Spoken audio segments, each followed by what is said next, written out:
If you're anything like me, your side hustle probably surprised you a little bit.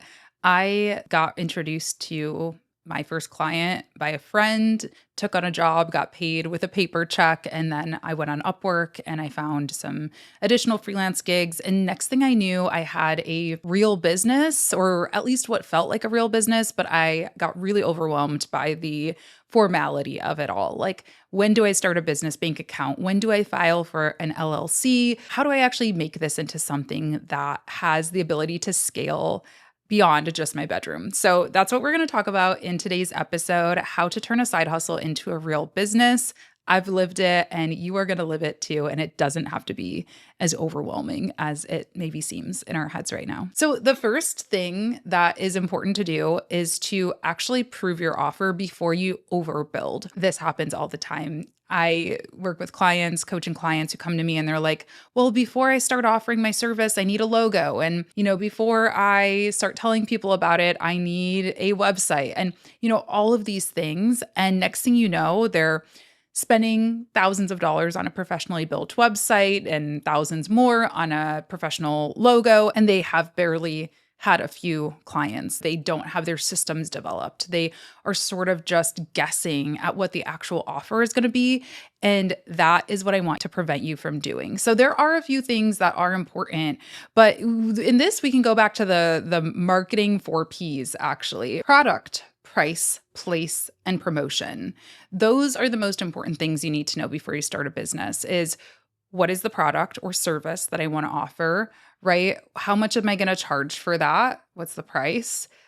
Where am I going to sell this? Where am I going to host this? Is this going to be online, offline? Which social platforms or marketing channels am I going to use? And similarly for promotion, how am I going to let people know about it? From there, you just got to prove yourself. You've got to prove your offer, prove that it actually works. And then pay attention to really important cues like customer feedback. Send customer feedback after every single new customer at the beginning. Take on beta clients if you need to. Beta clients are clients who you maybe offer a slight discount to, or maybe even a free service to, depending on what it is that you're doing, in exchange for feedback so that you can really get your systems down. Systems are, how do you take money? How do you invoice? How do you communicate changes or needs back and forth? How do you actually get the work done, right? If you're a social media manager, what tools are you using? How are they approving the content? So on and so forth. So do whatever you need to do to get that feedback. Also pay attention to things like client referrals, repeat clients who say, oh, this was a really great call. When can I book another one? I just had that. I'm actually kind of betaing a new service. I'm in school right now, getting a master's in psychology. And so I'm trialing a different type of coaching call that's more integrative, that uses more psychology instead of just business advice, right? And so I've been doing a lot of demo calls, beta calls, and it's such a good sign to me when a client says, hey, how do I book another one of these? Hey, could we do these on a recurring basis? That tells me that there is a need for the service that I am offering, even if I'm not fully confident in like charging full price for it yet, but it means it has legs. Then and only then, once you figure out that service, once you know, okay, this is what I'm going to go all in on, then it's time to formalize the business. Now, people really overcomplicate this because, let's be honest, it is complicated if you're going to totally DIY it. There are a lot of rules that you need to know, and some of them can vary state by state.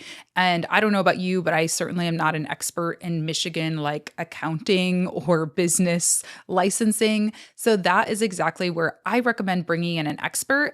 And good news is they are more accessible and affordable than ever. I am working with Tailor Brands on today's video, and they are a service that really simplifies the business formalization process. One of the big things that they can help you do is set up an LLC, or a limited liability company. Now, your business structure, your business entity that is right for you may be different. So it's important to, again, lean on the experts and figure out exactly what you need. But for me, I did set up an LLC. One of the benefits of that is that it kind of separates my person from my business. So my business and my personal bank accounts are separate. My business and personal assets like my home, my car, those are separate. So it does offer some level of protection. And I think it also offers some level of professionalism, right, to clients.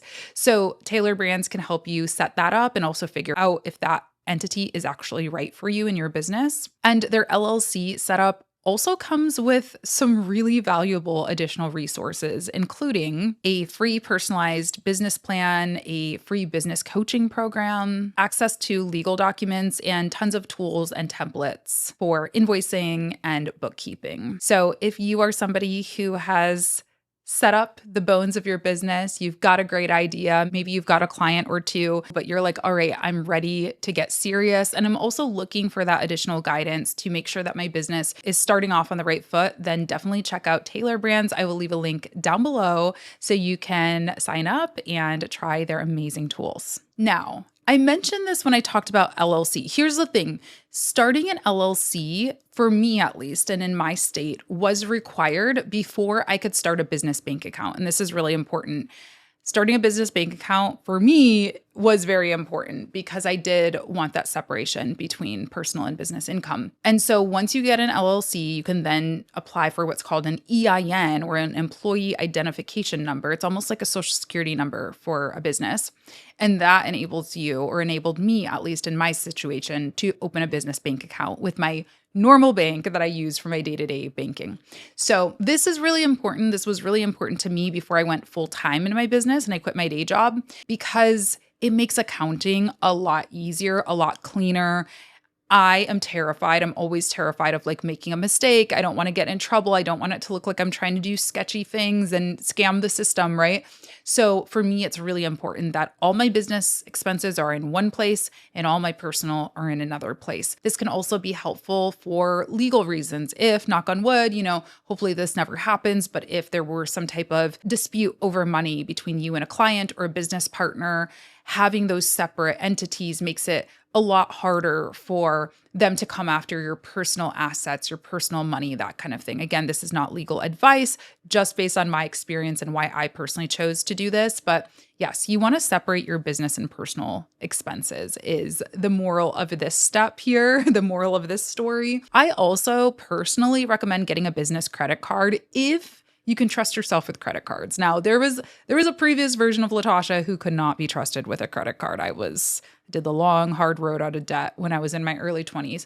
Now I am very responsible with my spending. And it's interesting because just like we have a credit score, your business kind of has a credit score as well. And so I run a lot of things through my business credit card so that, I can qualify for loans if I wanted to, or even like when I was renting my studio space for my business, they asked me for that and they ran and checked my business credit history to make sure that I would be a trustworthy renter, right? So that can be something that you do as well. But again, in my situation, at least, I needed that LLC before I could apply for either of those things. Next up is your client experience. This is again something that you're going to start paying attention to with those initial clients, with maybe that beta client or those first few, clients that you get from whatever website, platform, however you get them. But now I really want you to systematize it and think, okay, we've had a happy client A. Write down the exact steps of how did you onboard them? What did you do to make sure that they were happy? Did they have any questions? Did they have any issues? And how were they resolved? And really start to systematize them. Come up with SOP, or a standard operating procedure that you can replicate for each of your clients. Figure out the tools that you're going to use, like a client management system is a big one, or a CRM, client relationship manager. Having some type of tool to communicate with your clients, to invoice your clients, all of that is really important in this step. And I think it's also important to make sure that all of your client-facing documents and materials, whether it's your website that communicates what service they're going to be, applying for, buying from you, whatever that might be, that's really clear. Also, any forms, are they getting an onboarding form, a discovery call form? Like, make sure everything is really clear. And I like to have other people look at this stuff. So again, this could be a beta client, or it could just be like a friend or somebody that maybe in your industry. Say, hey, could you fill out this discovery form, fill out this interest form as if you were a client, and just take note, or even just screen record as you do that and talk me through what's confusing, what's complicated about it, so I can really refine it. Because you want to make it easy for people to get in touch with you. You want to make it really like seamless for them to actually be able to work with you. Now is where we start thinking about marketing and sales. Do you guys see how so many people start marketing and sales as step number 1? And when in our list, it is step number 5. Now, don't get me wrong, like I'm a marketer, so I'm always thinking of marketing ideas like early on. Write them down, write all of those great ideas down. You will most certainly circle back to them. But we don't need to be building $5,000 websites before we even have a business bank account, right? Like it's just important to understand kind of the steps, like doing things step by step. So my recommendation when you're first starting out is to focus on 1 or 2 reputable marketing channels rather than trying to do everything all at once. For me, when I was first getting started, that meant I was going all in on YouTube. 3 to 5 videos a week. I know. Who was she? Meanwhile, I can barely get 1 up a week nowadays. Seriously, like 3 to 5 videos a week for me when I was first launching my business and getting really serious about it. And then I'd like post on Instagram or post on LinkedIn here or there. There's so many platforms and it can be really overwhelming. So I really recommend choosing the one where your clients are most likely to be at, choosing the ones that have the best track record of success for you and doubling down versus, oh, I heard that TikTok was good. I heard I should be on LinkedIn. Like if you have 0 followers on LinkedIn, just put that as a later task, right? Maybe once you hire a team, once you scale, once you get like your groove going with your business and you have like repeatable systems so you have more free time, whatever that might be. But don't go off into the unknown now. Go with what has already proven to work for you. For some people, that might even be job boards, right? I got a lot of my early clients from job boards like Upwork and stuff. And that meant I just spent a lot more time hunting on those websites, optimizing my profile, building portfolio material to look good on my profile. That is valid. That is valid. Not everybody needs to be a YouTuber or an Instagram star. So focus on those things and track. Create a little spreadsheet, create a Notion document, whatever you want, and track how many leads you're getting, how many people are actually signing on as clients, what your conversion rate is from that, what your average sale is worth, how much they're spending. Are they signing on again? Are they becoming repeat business? Are they giving you a referral? Track that whole pipeline so that, again, you're going to make data-driven decisions. If you're seeing, we get a lot of inquiries from YouTube, but actually our strongest conversion rate comes from LinkedIn. We'll then double down on LinkedIn. This next piece I want to talk about, I will recommend a book to you. It's called Built to Sell. I always recommend it when I talk about designing a business that can exist without you, or at least that is not held together solely by you. It is really easy in the, early days to do everything, to overwork yourself, to hustle. And I think there is a little bit of that is sort of required in the early days, like let's be honest. But you always want to be thinking about the future because there will come a time for most people. I have yet to meet an entrepreneur who is still going at the pace that they were when they were, just starting their business, just starting their side hustle. Eventually we get burnt out. Most of us do, at least. And so I built out an org chart before I had even left my corporate job. An org chart is an organizational chart. So it has like, here's who I would like to hire. Here are the things that I would like to not do eventually. Eventually is the key word. Don't let it freak you out, right? And there are still things, by the way, from that org chart in 2018, right before I left my day job, that I still have not hired for, not outsourced for. I'm still working on. And that's okay, right? Because this is like long game, big picture, kind of like dream it, do it, that kind of thing. But I definitely recommend going through that, is thinking about what you want to hire for, what you want to outsource for, what you want to automate, and also maybe some additional revenue streams potentially. Like, yes, you're going to start with this one service. For me, it was like social media management, right? But I always knew I wanted something that was more passive. I always knew that I wanted to offer a course or write a book, do something that like didn't require me to trade time necessarily for a paycheck. And I also knew that I wanted to grow the thought leadership side of my brand. So speaking, brand partnerships, that kind of thing. And I knew it couldn't happen today. Back then, right? 2018, 2019. I knew that didn't make sense. I needed to double down on my client work so I could just like pay the bills, right? But that was something that I could kind of like eventually work towards and, build a really nice life for myself. So keep that in mind.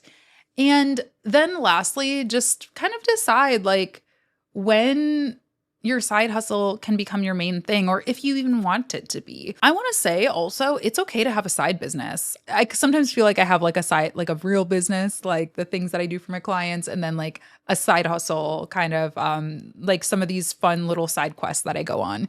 And I love that. I think it is really fun to have different things that I do. So if you have a corporate job that you love, and you want this to be a side hustle that you scale and you grow as additional income, go you.